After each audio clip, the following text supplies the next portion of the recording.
నమస్తే TV triple nine news కి స్వాగతం.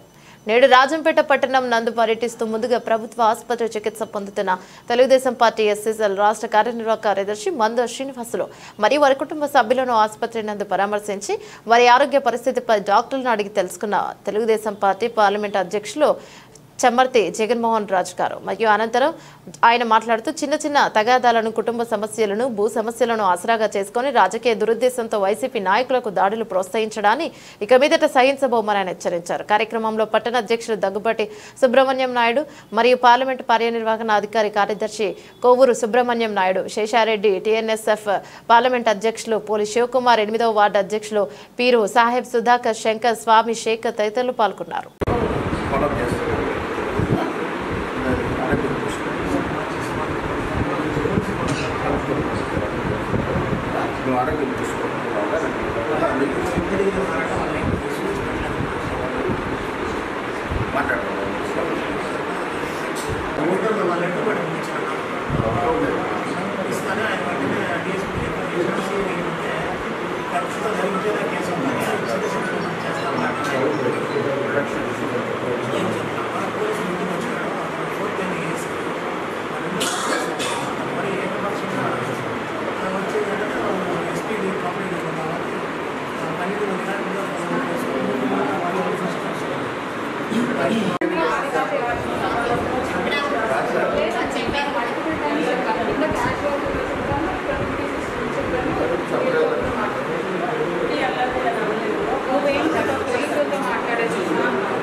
రాజంపేట ప్రాంతంలో గత 5 సంవత్సరాలుగా అధికారాన్ని చెలాయించి దురహంకారంతో ఉన్నటువంటి వాళ్ళు ఇప్పటికింకా వాళ్ళ అహంకారాన్ని మానుకోలేక ఒక్కసారిగా తెలుగుదేశం పార్టీ నాయకుని ఇంటి మీద పైకి దాడి చేయడం జరిగింది.